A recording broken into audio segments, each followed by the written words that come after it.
बिस्मिल्लाहिर्रहमानिर्रहीम। अस्सलाम वालेकुम। मेरा नाम है मोहम्मद अम्मार रज़ा शाह। तो हमने पिछले टॉपिक में पढ़ा कि गैसियस एक्सचेंज होता क्या है और गैसियस एक्सचेंज जो है प्लांट्स के अंदर किस तरह होता है।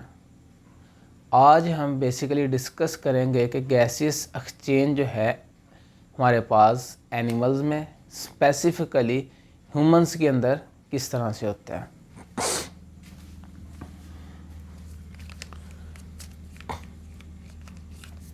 तो हम पढ़ेंगे गैसियस एक्सचेंज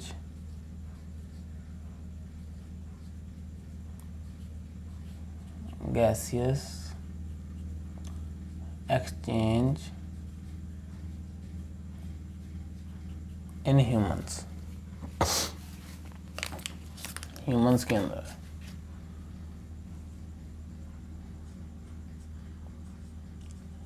बेटा साइंटिफिक नेम जो है ह्यूमंस का वह होमो सैपियंस।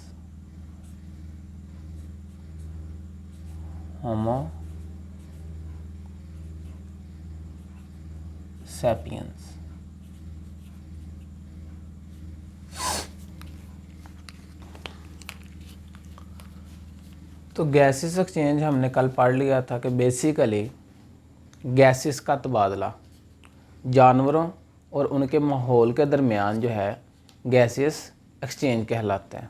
सिंपल। उसी तरह जिस तरह प्लांट गैसेस एक्सचेंज करते हैं, ह्यूमंस को भी ज़रूरत है कि ये गैसेस एक्सचेंज करें। प्लांट्स में दो किस्म के रिएक्शंस हो रहे थे, फोटोसिंथेसिस और रेस्पिरेशन। लेकिन जो एनिमल्स हैं इनके अंदर एक रिएक्शन हो रहा है जिसे हम कहते हैं रेस्पिरेशन। और मैंने कहा था ये रिएक्शन हर जानदार के अंदर होता रहेगा। C6H12O6 प्लस ऑक्सीजन, और हमारे पास जो प्रोडक्ट आएगी वो होंगे 6 कार्बन डाइऑक्साइड के मालिक्यूल, 6 पानी के मालिक्यूल, और साथ में हमारे पास एनर्जी। ये एनर्जी कुछ हीट की फॉर्म में रिलीज़ होगी और कुछ जो है एक मॉलिक्यूल जिसे हम कह रहे हैं ATP, एडिनोसिन ट्राईफॉस्फेट, उसके अंदर स्टोर हो जाएगी। ये बात हम कल कर चुके थे इन प्रीवियस सेशन में। तो बेसिकली ह्यूमंस के अंदर जो गैसेस एक्सचेंज है वो लंग्स के अंदर होती है। जो गैसेस एक्सचेंज ह्यूमन के अंदर है वो कहाँ पे होगी? लंग्स के अंदर होगी। लेकिन उससे पहले जो है हमारे पास एयर या गैसेस जो हैं उनको लंग्स तक पहुंचना पड़ेगा। बाहर वाले इन्वायरमेंट से हमारे लंग्स तक एयर को या गैसेस को पहुंचना पड़ेगा, तो फिर ही वहाँ पे गैसियस एक्सचेंज होगी। तो इसका मतलब कि हमारा जो रेस्पिरेटरी सिस्टम है, जो सांस लेने वाला सिस्टम है, वो बेसिकली दो चीज़ों पर मुश्तमिल है। तो रेस्पिरेटरी सिस्टम बेसिकली दो चीज़ों पर मुश्तमिल है। रेस्पिरेटरी सिस्टम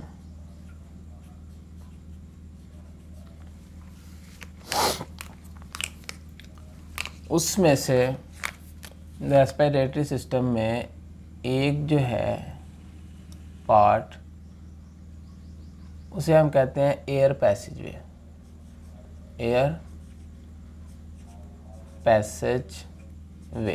पैसेज कहते हैं हम रास्ते को, तो हवा के गुज़रने का रास्ता। और दूसरी जो इम्पोर्टेंट चीज़ है हमारे पास यहाँ पे वह है लंग्स, फेफड़े।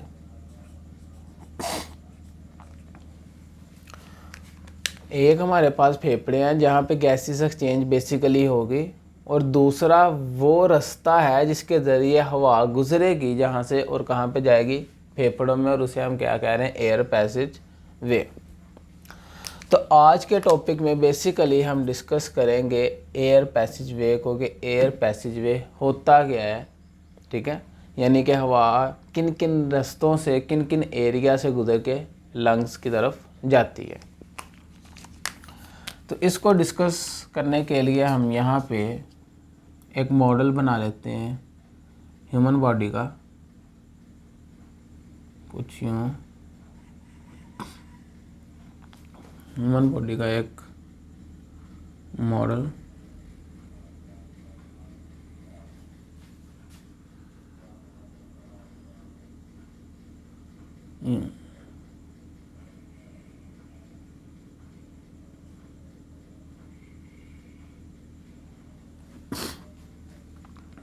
और ये इसके बाजू,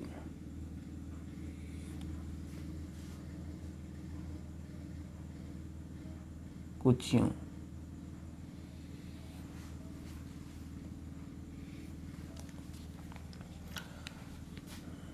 इस तरह से, और ये यहाँ पे इसका चेहरा,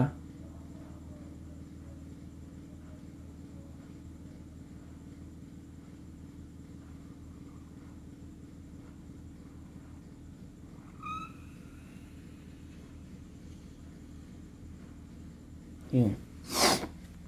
तो ये हमारे पास ह्यूमन बॉडी का मॉडल है और बेसिकली ह्यूमन बॉडी के रेस्पिरेटरी सिस्टम को आज हम पढ़ेंगे। अगर इसके रेस्पिरेटरी सिस्टम को देखा जाए बेटा, तो उसमें काफ़ी चीज़ें इंक्लूडेड हैं, जिनमें सबसे पहली चीज़ जो है वो है नेज़ल कैविटी। नेज़ल लफ्ज़ जो है ये नोज़ के लिए इस्तेमाल होता है और कैविटी हम किसी भी खाली जगह को कह देते हैं। तो ये हमारे पास नेज़ल कैविटी है, ये नोज़, और इसके बाहर दो सुराख हैं।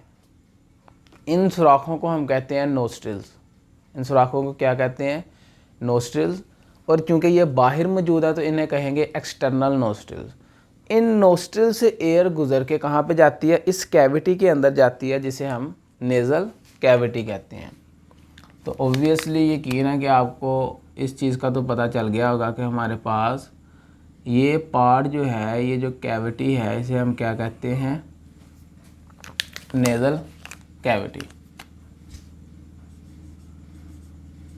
नेज़ल कैविटी, ठीक है बेटा। अब ये जो हमारे पास नेज़ल कैविटी है, इसके अंदर हम जानते हैं बाल भी मौजूद है और उसके साथ एक लिक्विड मटेरियल है, जेलेटिनियस मटेरियल है, जो कि चिपचिपा सा होता है, ठीक है, जिसे हम म्यूकस कहते हैं, ठीक है। तो नेज़ल कैविटी के अंदर बेसिकली दो मेन इम्पोर्टेंट चीज़ें मौजूद हैं। इनको हम यहाँ पे डिस्कस कर लेते हैं कि पहली चीज़ जो है हमारे पास एयर पैसेज वे में वो क्या है? Nasal cavity. और नेज़ल लफ्ज़ इस्तेमाल हो रहा है हमारे पास नोज़ के लिए, और कैविटी हम कह रहे हैं स्पेस को।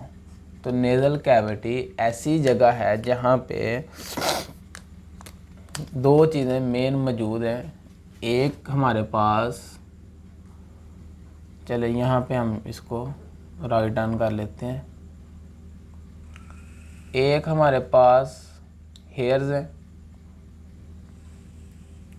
तो हम जानते हैं हमारे नाक के अंदर बाल भी हैं। एक चीज़ जो मेजर है वो है हमारे पास हेयर्स, और दूसरी चीज़ जो है वो है म्यूकस मेन। अब इन हेयर और म्यूकस का क्या काम है? हवा जो है उसके अंदर काफ़ी ज़्यादा डस्ट पार्टिकल होते हैं। कभी आप अंधेरे कमरे में बैठे हों और एक बारीक से सुराख से रोशनी आ रही हो, तो उसमें आपको काफ़ी ज़्यादा डस्ट पार्टिकल्स दिखेंगे, ठीक है, गर्दों के बाहर दिखेगा। इसी तरह हमारी हवा में हर तरफ डस्ट पार्टिकल काफ़ी ज़्यादा मौजूद हैं, और जब हम सांस लेंगे वो हमारे लंग्स के अंदर चले जाएंगे। इसको बचाने के लिए अल्लाह ताला ने हमारी नेज़ल कैविटी में क्या रखा है? बाल भी और म्यूकस भी। जब हम सांस लेते हैं तो क्या होता है कि ये बाल जो कि म्यूकस की वजह से स्टिकी हो गए होते हैं, वो डस्ट पार्टिकल्स को पकड़ लेते हैं। डस्ट पार्टिकल उनके साथ चिपक जाते हैं और हमारी एयर जो है वो फ़िल्टर होके अंदर जाती है। तो पहला फंक्शन इन दोनों का बेसिकली क्या है? Air filtration. जो पहला मेन फंक्शन इनका है वो है एयर फिल्ट्रेशन, के एयर को फिल्टर करके भेजना। कहाँ पे?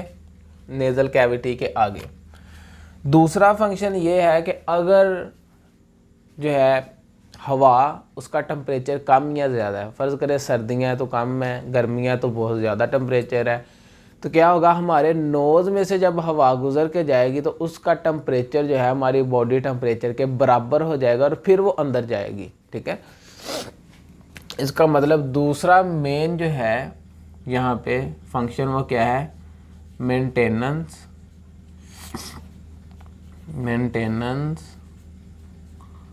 ऑफ किसकी मेंटेनेंस, टेम्परेचर।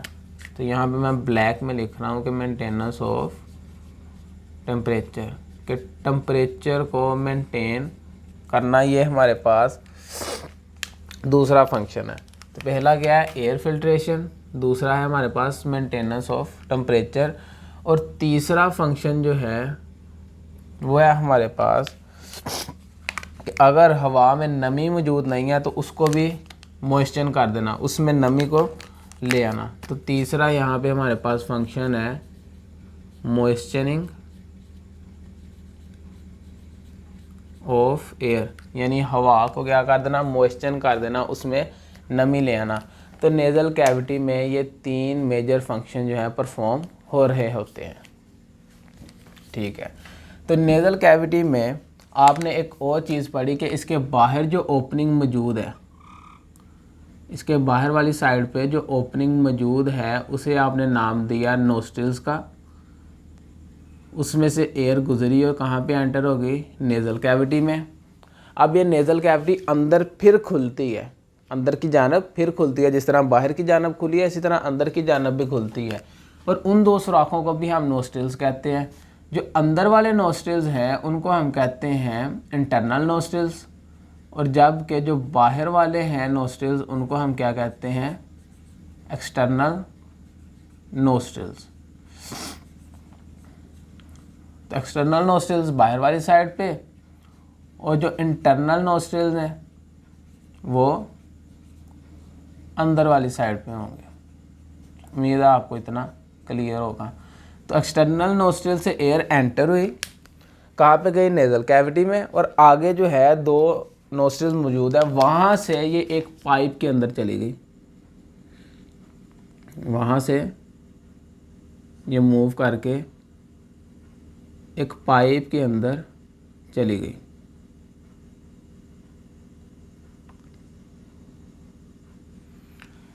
ये पाइप बेसिकली इन्वॉल्व होता है 2 कामों के लिए, 2 काम ये कर रहा होता है। एक तो ये है कि इसमें से हवा गुजर रही है, यूँ इस पाइप में से हवा गुजरेगी, और दूसरा जो फंक्शन है इसका वो ये है कि इसमें से खुराक भी गुजरेगी, जो ओरल कैविटी में से खुराक आएगी वो भी इसमें से ही गुजरेगी। तो इस पाइप को, जिसमें से हवा भी गुजरती है और खुराक भी गुजरती है, हम फेरेंक्स कहते हैं। क्या नाम देते हैं इस पाइप को हम, फेरेंक्स। तो यहाँ पे इसको नोट कर लेते हैं, इस पाइप को नाम देंगे हम फेरेंक्स। और फेरेंक्स जो है बेसिकली ये मस्कुलर होता है, जिससे हमारे पास गोश्त नहीं होता, मसल्स होते हैं, उस तरह का होता है। तो ये हमारे पास बेसिकली मस्कुलर पाइप है, या मस्कुलर ट्यूब मैं कह सकता हूँ, मस्कुलर ट्यूब या मस्कुलर पाइप, जो कि इन्वॉल्व है किसके अंदर, फूड के पैसेज में भी, यानी कि इसमें से खुराक भी गुजरेगी और एयर भी गुजरेगी, फूड और एयर दोनों चीज़ें इसमें से गुजरेंगी। तो ये फेरेंक्स की खुसूसियत है हमारे पास, और ये मस्कुलर है। अब फेरेंक्स जो है ये फर्दर डिवाइडेड है आगे 2 ट्यूब्स के अंदर। एक ट्यूब को तो हम कह देते हैं ये हमारे पास खुराक की नाली है, एक ट्यूब को क्या कहते हैं हम, कि बेटा ये हमारे पास खुराक की नाली है। तो खुराक ओब्वियसली वहीं पे जाएगी जो उसका रास्ता है, जिसे हम खुराक की नाली कह रहे हैं, और इसको हम नाम देते हैं ईसोफेगस। क्या नाम देते हैं इसको? ईसोफेगस।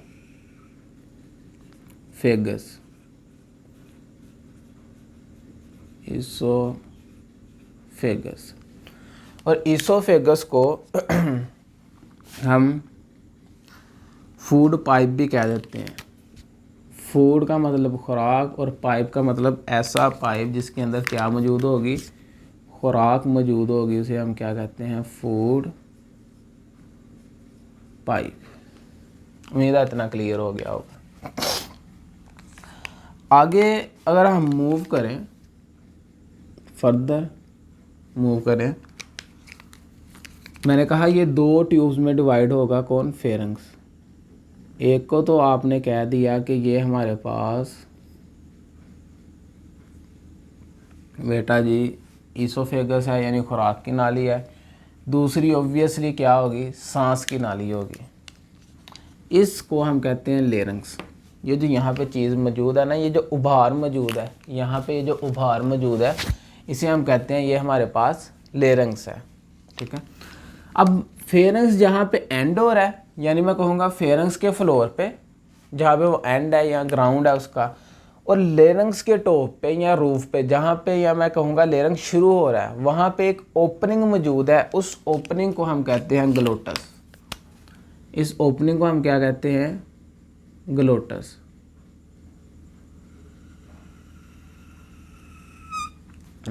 यहाँ पे लिखने लगा हूँ। इस ओपनिंग को हम कहते हैं ग्लोटस।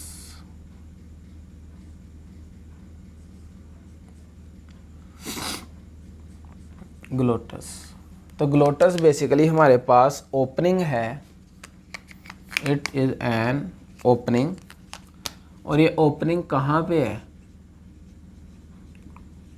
Opening at the floor of pharynx. At the floor of pharynx, कि जो हमारे पास फेरेंक्स है, ये जो पाइप है, इसके फ्लोर पे जहाँ पे ये एंड हो रही है, वहाँ पे हमारे पास मौजूद है। और इसी तरह मैं कह सकता हूँ at the top of larynx, के लेरिंक्स के टॉप पे है। अब यहाँ पे एक कॉम्प्लिकेशन है। अब हमने खाना खाया, मुमकिन है कि ये खाना खुराक की नाली में चला जाए, और मुमकिन है ये खाना सांस की नाली में चला जाए, जिसे हम लेरिंक्स कह रहे हैं। किसके थ्रू? इस सुराख के थ्रू, जिसे ग्लोटस कहते हैं।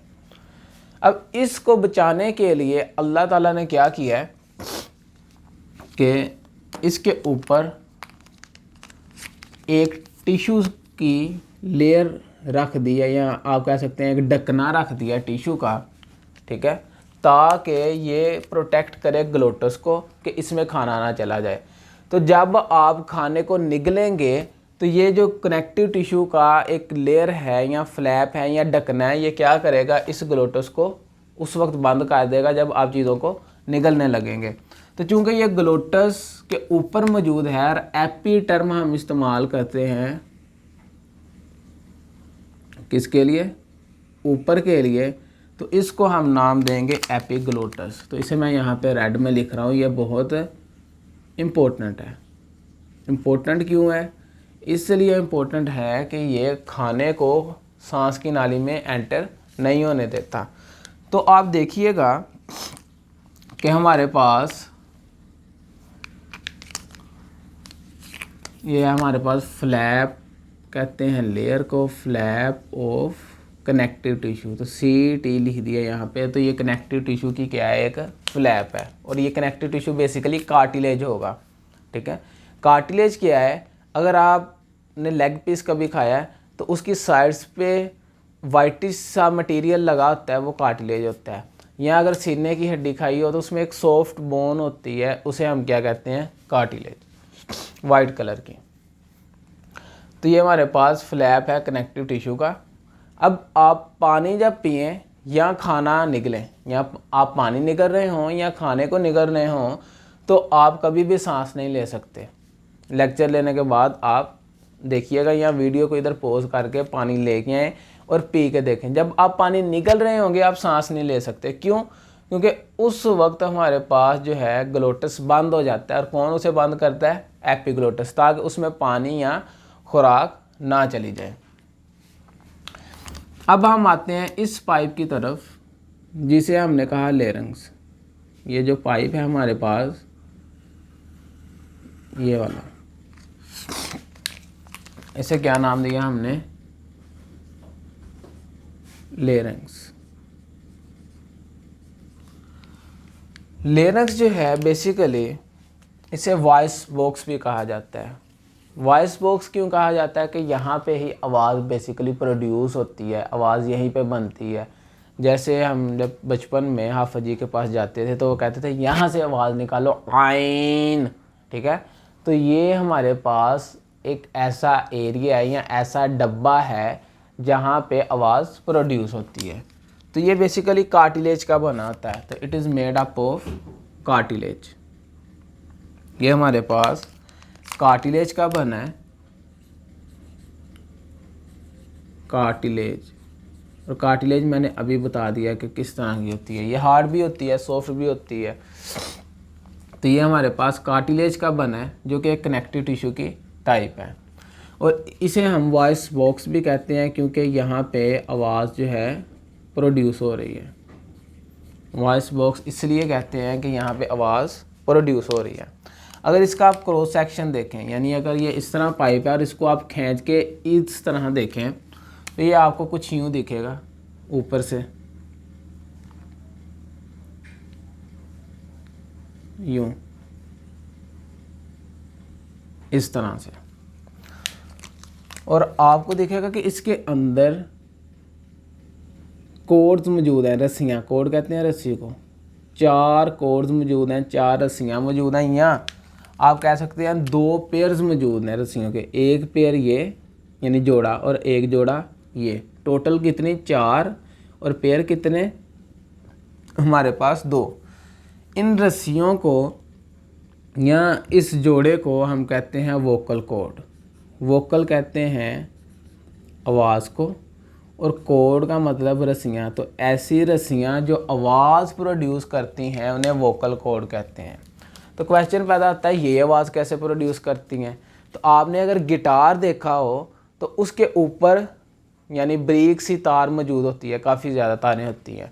जब आप उनको खींचते हो यानी काफ़ी ज़्यादा खींच के, और जब उसको वाइब्रेट करते हो या उनको आप हिलाते हो तो उसकी वजह से आवाज़ गिटार में प्रोड्यूस होती है। अगर ऐसे भी नहीं तो आप घर में खुद ही करके देखिएगा कि कोई तार लें, उसको एक जगह बांध के और दूसरी साइड से खींचिए और उसको हिलाएं। जैसे ही आप उसको हिलाएंगे टन की आवाज़ उसमें से आएगी। सेम केस इधर है कि अब हवा जब इनमें से गुजरेगी ये क्या करेंगी? वाइब्रेट करेंगी।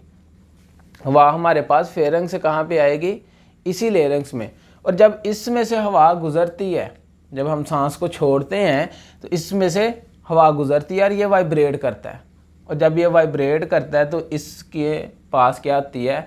आवाज़ प्रोड्यूस होती है। तो वोकल कॉर्ड बेसिकली क्या करते हैं? प्रोडक्शन करते हैं किसकी? साउंड की। तो they are involve in the production of sound. तो ये हमारे पास आवाज़ प्रोड्यूस करती हैं रस्सियाँ, या फाइब्रस बैंड कह सकते हैं। फाइबर हैं, फाइबर हम कहते हैं बेसिकली धागे को ही कह देते हैं। तो ये हमारे पास फाइब्रस बैंड है जिन्हें हम क्या कह रहे हैं? Vocal cords. उम्मीद है इतना क्लियर हो गया होगा। तो ये बेसिकली हमारे पास हवा जो है लेरिंग्स तक आ गई है। इसे हमने वॉइस बॉक्स कहा। इसके अंदर 2 पेयर मौजूद हैं, किसके? वोकल कॉर्ड्स के। तो इधर लिख लेते हैं कि हमारे पास बेसिकली कितने पेयर्स मौजूद हैं? 2 पेयर्स हैं, किसके? वोकल कॉर्ड्स के। 2 पेयर्स या 4 वोकल कॉर्ड्स भी कह सकते हो। आगे अगर फर्दर मूव करें तो हमारे पास एक पाइप शुरू हो जाता है। उसको मैं यहाँ पे चलें हम ब्लू में शो कर लेते हैं, यहाँ पे रेड में करते हैं। हमारे पास जैसे ही हम आगे फर्दर मूव करें तो आगे हमारे पास पाइप शुरू हो जाता है जो कि बेटा 12 सेंटीमीटर लेंथी होगा। कितना लेंथ ही होगा 12 सेंटीमीटर। अब 12 सेंटीमीटर कितना है, आपके पास छोटा स्केल होता है वो 15 सेंटीमीटर का होता है, उसमें से 3 सेंटीमीटर निकाल दें तो बाकी जो लेंथ है वो 12 सेंटीमीटर है। और ट्रैकिया की लेंथ जो है 12 सेंटीमीटर होती है। और ट्रैकिया के अंदर कार्टिलेज मौजूद होता है, लेकिन सी शेप में। कार्टिलेज मौजूद होता है सी शेप में, यूँ इस तरह से। तो आपने कभी ईद पे देखा हो जो सांस की नाली होती है बकरे की, वो आपको इसी तरह की दिखेगी, ठीक है। उसके अंदर इस तरह आपको रिंग्स दिखेंगे, वो बेसिकली कार्टिलेज होता है जो कि सी शेप में होता है। तो इस पाइप को जिसके अंदर कार्टिलेज है और सी शेप में कार्टिलेज है और इसकी लेंथ कितनी है 12 सेंटीमीटर है, इसको हम कहते हैं ट्रैकिया। क्या कहते हैं? ट्रैकिया। और इसको हम विंड पाइप भी कह देते हैं। क्या कहते हैं? विंड पाइप, यानी इसमें से बेसिकली हवा गुजरेगी लेरिंग्स के बाद। इसके अंदर सी शेप कार्टिलेज मौजूद है, तो मैं यहाँ पे लिख रहा हूँ इसे सी शेप कार्टिलेज मौजूद है, जो कि बहुत इम्पोर्टेंस रखता है। अब सी शेप कार्टिलेज का काम क्या है? अगर तो ये कार्टिलेज राउंड होती, बिल्कुल गोल होती, ये है सी शेप इस तरह, अगर ये बिल्कुल राउंड होती और कभी प्रेशर जो है इस पाइप के अंदर, जिसे विंड पाइप कह रहे हैं या ट्रैकिया कह रहे हैं, इसमें ज़्यादा आ जाता तो चांस थे कि ये फट जाए, प्रेशर ज़्यादा होने की वजह से ये पाइप फट जाए। लेकिन चूँकि अल्लाह ताला ने इसमें सी शेप कार्टिलेज रखी है यूँ, तो क्या होगा कि जब अंदर प्रेशर ज़्यादा होगा ये थोड़ी सी एक्सपेंड कर जाएगी। तो क्योंकि इलास्टिक है ना, तो ये आपस में बिल्कुल जुड़ी नहीं है, ऐसे सी शेप है, तो जैसे ही प्रेशर ज़्यादा होगा ये थोड़ी सी फैल जाएगी।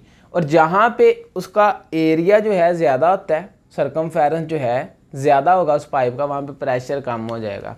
जैसे आप अक्सर पानी लगा रहे हो तो आगे से जितना उसको ब्रेक करते हो पाइप को, प्रेशर ज़्यादा आता है, और जितना उसका सरकमफेरेंस ज़्यादा आता है पाइप जो है उसके अंदर प्रेशर पानी का कम हो जाता है।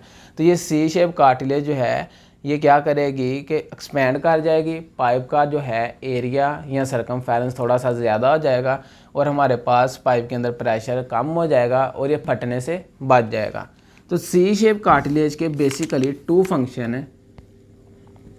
एक जो मेजर फंक्शन है वो हमारे पास क्या है कि ये प्रेशर को कम करता है पाइप के अंदर, लेसन दी प्रेशर, जिसकी वजह से हमारा पाइप जो है फटने से बच जाता है, बस्टिंग से बच जाता है।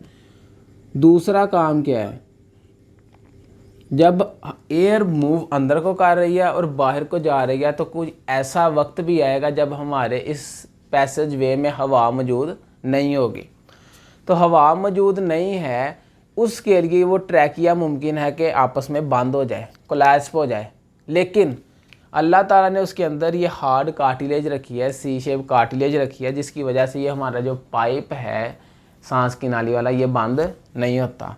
तो ये प्रिवेंट करती है उसके क्लोजर में या उसके कोलैप्स होने में। कोलैप्स का मतलब है कि उसके बंद होने में उसकी प्रोटेक्शन करती है। तो ये हमारे पास सी शेप कार्टिलेज का फंक्शन है। और इसकी लेंथ मैंने बताया अभी कितनी है, इसकी लेंथ 12 सेंटीमीटर लॉन्ग है। तो यहाँ पे मैं लिख रहा हूँ कि इसकी लेंथ हमारे पास 12 सेंटीमीटर है, और 12 सेंटीमीटर भी आपको पता चल गया। आगे जो हमारे पास ट्रैकिया है ये फर्दर डिवाइडेड है 2 छोटी छोटी ट्यूब्स में, 2 छोटी छोटी ट्यूब्स के अंदर डिवाइडेड है यूँ, और इनके अंदर भी कार्टिलेज मौजूद है। अगर आप गौर करें तो कार्टिलेज जो है हमारे पास शुरू हुई है कहाँ से, लेकिन इसके अंदर सी शेप नहीं मैं कह रहा, सिर्फ क्या मौजूद है, कार्टिलेज मौजूद है। तो ये डॉट लाइनिंग इसलिए शो कर रहा हूँ कि आपको पता चल जाए कि इसके अंदर कार्टिलेज मौजूद है। अब है क्या कि कार्टिलेज लेरिंक्स में भी थी, ट्रैकिया में भी है, और इन 2 पाइप्स में भी है जो कि ट्रैकिया से निकले हैं। इन पाइप्स को हम कहते हैं ब्रोंकस। अगर एक है, सिंगल है तो हम क्या कहेंगे, ब्रोंकस। तो इन पाइप्स को यहाँ पे हम लिख लेते हैं इनके नाम यहाँ पे। अगर सिंगल है, एक है, तो हम कहेंगे ये ब्रोंकस है। अगर प्लूरल है यानी ज़्यादा है, दोनों की बात हो, तो हम कहेंगे ये हमारे पास ब्रोंकाई है। क्लियर है। तो ट्रैकिया जो है ये डिवाइडेड है आगे दो पाइप्स में, जिन्हें हम ब्रोंकस कहते हैं या ब्रोंकाई कहते हैं। अब याद रखिएगा, चले वो हम बाद में डिस्कस करते हैं, अभी हम सिर्फ पैसेज को देख लेते हैं। अब हमारे पास ये जो ब्रोंकस है ये फर्दर डिवाइडेड है आगे, ये फर्दर डिवाइडेड हैं छोटी छोटी ट्यूब्स में, यूं इस तरह से।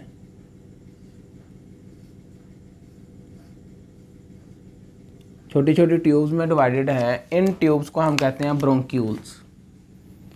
ये जो ट्यूब्स हैं हमारे पास, इन्हें हम कहते हैं ब्रोंक्यूल्स।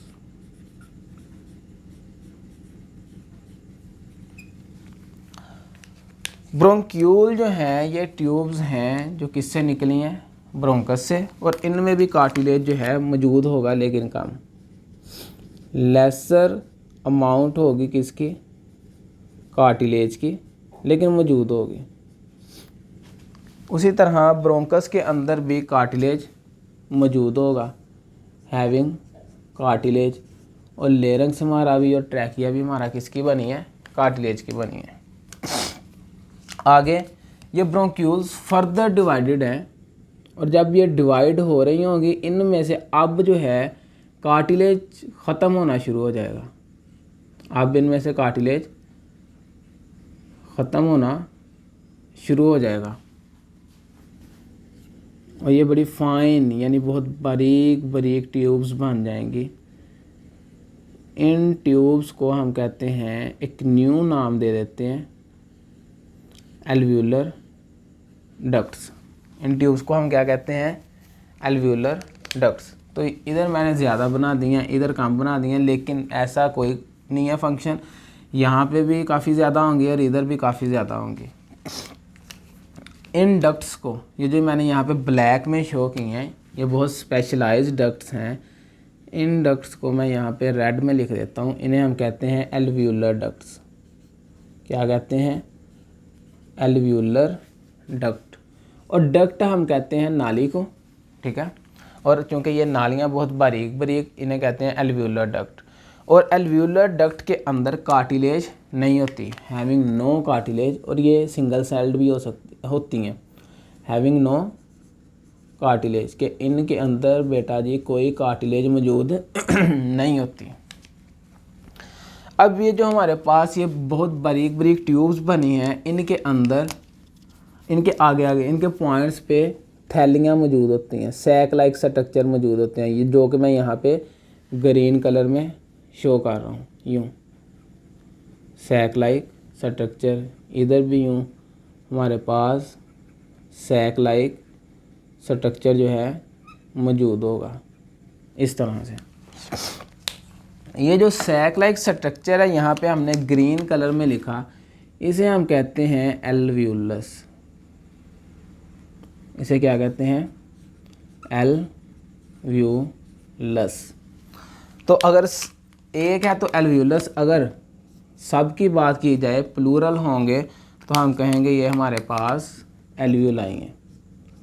अगर प्लूरल हैं तो एल्व्यूलाई। उम्मीद है ये आपको इतना क्लियर हो गया होगा। अब अच्छा, प्लूरल की हमने बात की है, ये हमारे पास एल्व्यूलाई है। और एल्व्यूलाई के अंदर ओपन होती हैं कुछ नालियाँ, कुछ डक्ट्स, जिन्हें उसी के नाम पे फिर हम क्या कह देते हैं, एल्व्यूलर डक्ट्स।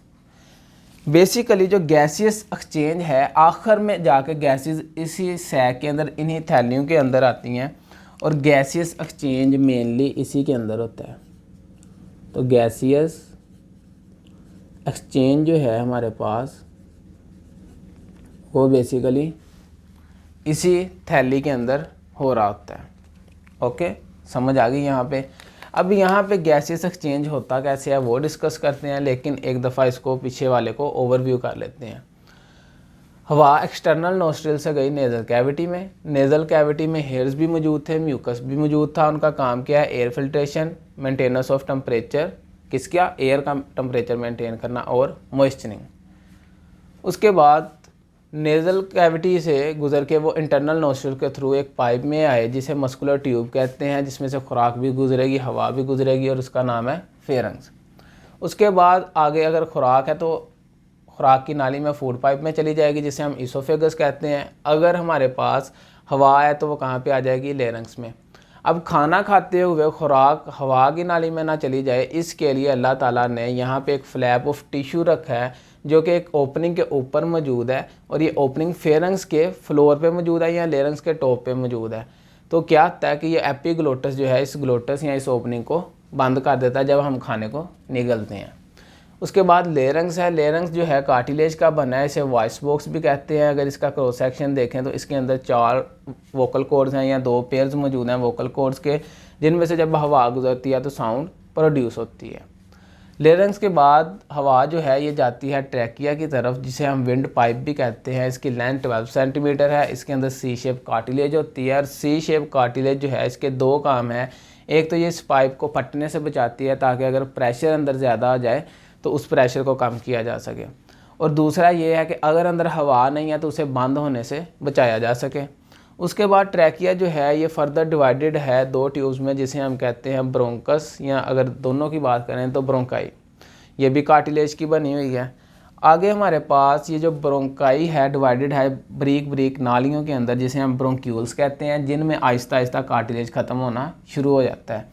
ब्रोंक्यूल जो है फर्दर डिवाइडेड है ब्रीक ब्रीक नालियों में, फाइन ट्यूब्स में, जिनके अंदर कार्टिलेज बिल्कुल मौजूद नहीं होता। इन्हें हम कहते हैं एल्व्यूलर डक्ट। क्यों कहते हैं? ये ऐसी नालियाँ जो सैक लाइक स्ट्रक्चर में ओपन होती हैं, जिसे हम एल्व्यूलस कहते हैं। अगर सब की बात करें तो एल्व्यूलाई, ठीक है। और बेसिकली इसी सैक के अंदर, इसी थैली के अंदर गैसेस एक्सचेंज हो रहा होता है। तो मेजर फंक्शनिंग यूनिट जो है लंग्स का, वो हमारे पास क्या हो गया? एल्व्यूलस हो गया। उम्मीद है आपको इतना क्लियर हो गया होगा। तो अब हम देखते हैं कि बेसिकली गैसेस एक्सचेंज होता किस तरह से है, फिर हम फर्दर आगे मूव ऑन करते हैं। तो यहाँ पे हमारे पास जो एल्व्यूलस हैं ये बेसिकली सिंगल सेल्ड होते हैं। यहाँ पे इसको ड्रा कर लेते हैं कि जो हमारे पास एल्व्यूलस है ये सिंगल सेल्ड होता है, यूँ, यानी एक सेल का बना हुआ होगा।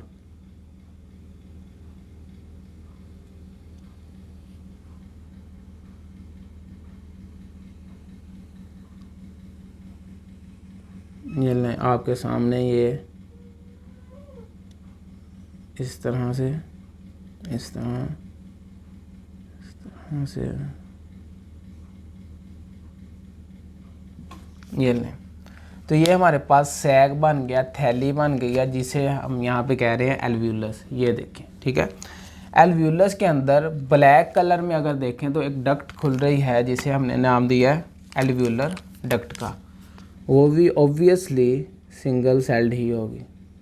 तो ये हमारे पास इसके अंदर डक्ट जो है ओपन हो रही है, और ये भी सेल्स की बनी है, यूँ। और इसी नाली के अंदर से हवा गुज़र के किसके अंदर आएगी? हवा इसी नाली के थ्रू गुज़र के इस एल्व्यूलस के अंदर आएगी। तो ये हमारे पास एल्व्यूलर डक्ट है। ये जो यहाँ पे, यहाँ से लेके यहाँ तक शो किया, ये हमारे पास एल्व्यूलर डक्ट है, एल्व्यूलर डक्ट। और ये हमारे पास जो यहाँ पे स्ट्रक्चर शो किया गया है ये वाला, इसे हम कहते हैं, ये हमारे पास है एल्व्यूलस। तो इसे यहीं पे लिख लेते हैं कि ये जो स्ट्रक्चर है ये हमारे पास एल्व्यूलस है। और एल्व्यूलर डक्ट ओपन किस में होती है? एल्व्यूलस के अंदर होती है। अब इनकी जो वॉल्स हैं वो ख़ास किस्म के सेल्स की बनी हैं जिन्हें हम कहते हैं एपिथेलियल सेल्स।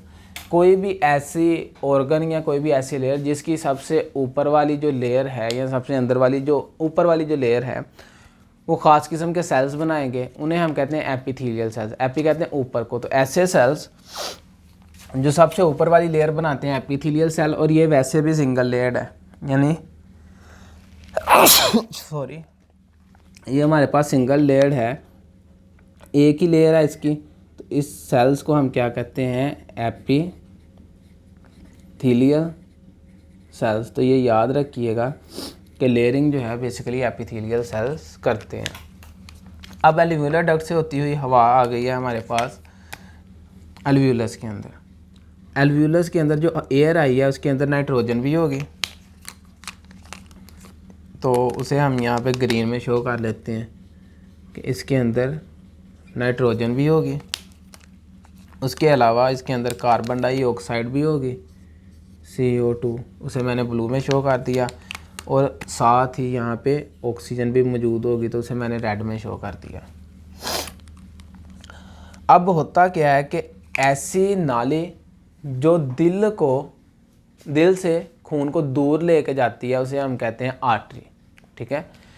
तो दिल से खून को फेफड़ों तक लेके जाना है एक आर्टरी ने, जिसे हम नाम देते हैं पल्मोनरी आर्टरी। पल्मोनरी लफ्ज़ जो है लंग्स के लिए इस्तेमाल हो रहा है, तो ऐसी आर्टरी जो खून को दिल से फेफड़ों की तरफ लेके जा रही है उसे हम कहते हैं पल्मोनरी आर्टरी। फ़र्ज़ करें यहाँ पे ये जो आर्टरी है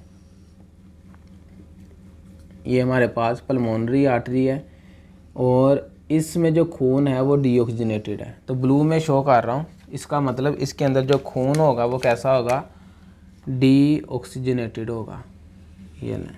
और ये डिवाइडेड है आगे बहुत ही बारीक नालियों के अंदर जिन्हें हम कैपिलरीज कहते हैं। कैपिलरीज हमारे पास बहुत ही बारीक नालियाँ आती हैं, और इन्होंने घेरा हुआ होगा किसको, इस स्ट्रक्चर को जिसे हम कहते हैं एल्वियोलस। और ये फिर अच्छा, अब इसे पहले यहीं पे डिस्कस करते हैं। अब खून जो है इनमें से आया, यानी रेड ब्लड सेल्स आए जिनके पास ऑक्सीजन कम है, तो इसलिए हम इन्हें क्या कहते हैं, ये हमारे पास डीऑक्सीजनेटेड है। यहाँ से ये मूव किए और कैपिलरीज की तरफ आए, तो इन्हें मैं ब्लू में इसलिए शो कर रहा हूँ कि इनके अंदर ऑक्सीजन की कमी है। ये हमारे पास डीऑक्सीजनेटेड ब्लड है। तो डीऑक्सीजनेटेड ब्लड का ये मतलब नहीं होता कि इसके अंदर मुकम्मल तौर पे ऑक्सीजन ख़त्म हो गई है, बल्कि इसका मतलब है कि इसके अंदर ऑक्सीजन की अमाउंट जो है ऑक्सीजनेटेड ब्लड से कम होती है, काफ़ी ज़्यादा कम होती है। अब ये हमारे पास रेड ब्लड सेल्स हैं, या मैं कहूँगा यहाँ पे जो हमारे पास ब्लड है वो डीऑक्सीजनेटेड है, यानी इसमें ऑक्सीजन का लेवल बहुत कम है। डीऑक्सीजनेटेड ब्लड में ऑक्सीजन का लेवल कम होता है, यूँ मैं इसे यहाँ पे शो कर रहा हूँ कि ऑक्सीजन का लेवल इसमें क्या होगा, कम होगा। लेकिन कार्बन डाइऑक्साइड जो है CO2 उसका लेवल काफ़ी ज़्यादा होगा। ऐसा क्यों? क्योंकि ये खून पूरे जिस्म से पहले दिल के पास आया, और जिस्म से जब आया तो हर सेल के अंदर चूँकि रेस्पिरेशन हुई थी तो कार्बन डाइऑक्साइड बनी थी, और वो कार्बन डाइऑक्साइड खून में चली गई, खून से दिल के पास गया वो खून, और दिल ने भेज दिया इसको फेफड़ों के पास के जा भाई वहाँ से जाके ऑक्सीजन ले ले, जी ले अपनी ज़िंदगी। अब क्या हुआ कि जैसे ही ये इसके पास आया तो यहाँ पे अब हम जानते हैं कि ऑक्सीजन का लेवल कम है, लेकिन जो बाहर से फ्रेश एयर आई है उसमें ऑक्सीजन का लेवल काफ़ी ज़्यादा है। अब कम या ज़्यादा टर्म हम इस्तेमाल हमेशा मुकाबले में करते हैं, तो हम इस एयर का मुकाबला कर रहे हैं ब्लड के साथ, जो ब्लड में ऑक्सीजन मौजूद है। तो इसमें ऑक्सीजन ज़्यादा है ब्लड के ऑक्सीजन लेवल के मुकाबले में, लेकिन इसके अंदर कार्बन डाइऑक्साइड कम है किसके मुकाबले में, खून में मौजूद कार्बन डाइऑक्साइड के मुकाबले में। और आप डिफ्यूजन पढ़ चुके हैं कि डिफ्यूजन है मूवमेंट मॉलिक्यूल्स की, एयर और गैसेस के मॉलिक्यूल्स की, फ्रॉम हाई कंसनट्रेशन, वहाँ से जहाँ पे उनकी तादाद ज़्यादा है, टुवर्ड लोअर कंसंट्रेशन, वहाँ पे जहाँ पे उनकी तादाद कम है, और किसके थ्रू, सेमी परमिएबल मेम्ब्रेन के थ्रू। तो इनकी जो सेल मेम्ब्रेन्स हैं वो बेसिकली सेमी परमिएबल है। अब ऑक्सीजन का लेवल जो है एल्वियोलस के अंदर ज़्यादा है, जो एयर आई है, लेकिन ब्लड के अंदर कम है, तो डिफ्यूजन होगी यहाँ पे, और ऑक्सीजन जो है ये मूव करके आ जाएगी किसके अंदर, इस खून के अंदर।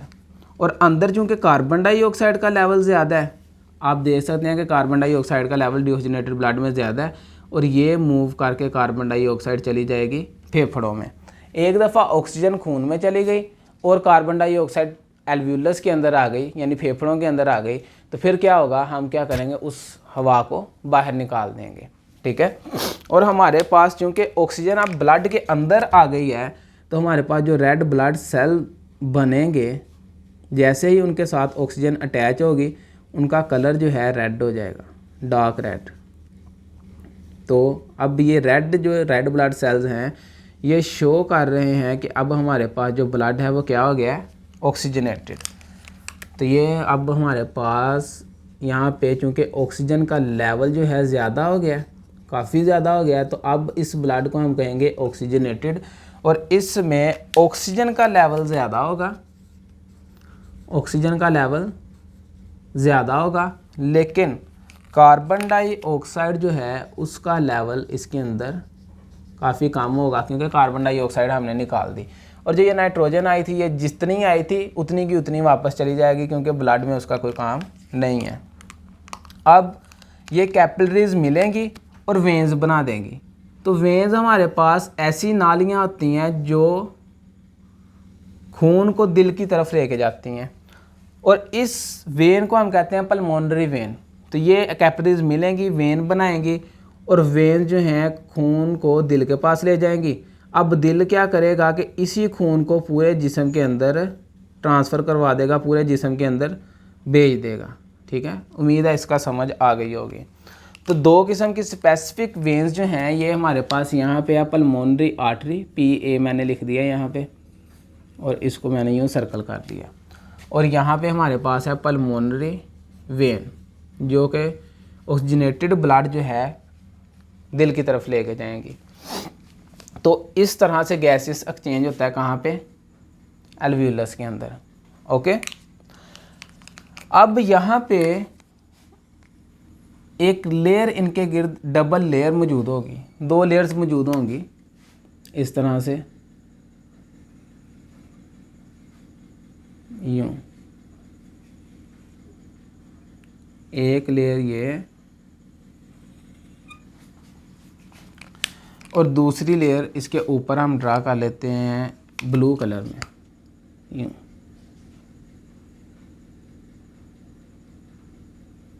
इन एल्वियोलस के गिर्द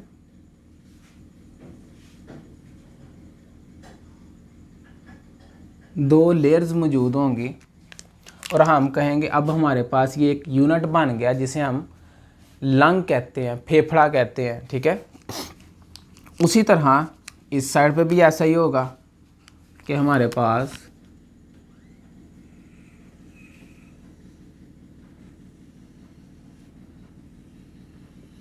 एक यूनिट बन जाएगा,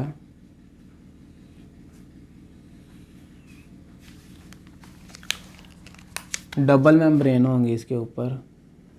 इसको हम कल इंशाल्लाह नेक्स्ट सेशन में डिस्कस करेंगे, उम्मीद है इंशाल्लाह कल ही कर लेंगे। यूँ तो ये हमारे पास बेसिकली दो यूनिट बन गए हैं, एक और दो।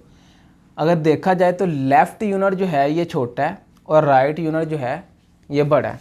इनको हम कहते हैं ये लंग्स हैं हमारे पास।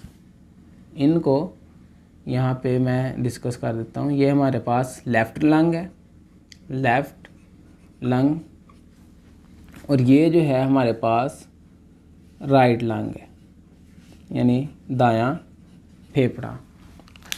अब जो लेफ़्ट लंग है ये स्मॉलर होता है और इसके दो लोब्स होते हैं।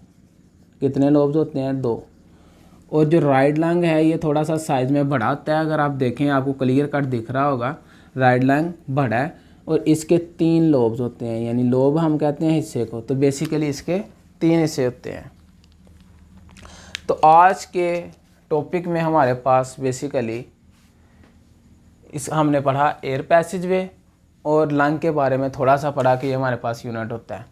बाकी डिस्कशन हम लंग के बारे में इंशाल्लाह कल करेंगे, और हमें छींक किस तरह से आती है उसको भी हम नेक्स्ट सेशन में क्लियर करेंगे। उसका फ़ायदा क्या है, हमारे पास बेसिकली रिब केज क्या है, तो ये सब कुछ हम नेक्स्ट डिस्कशन करेंगे इंशाल्लाह। तो बेटा अगर आपके किसी दोस्त के पास सहूलत मौजूद नहीं है, उसे आप खुद बताएं, ठीक है, उसे रिवाइज़ करवाएं, इससे आपका भी क्लियर होगा इंशाल्लाह, उसका भी क्लियर हो जाएगा। तो अच्छी दुआओं के साथ इजाज़त लेता हूँ। अल्लाह हाफिज़।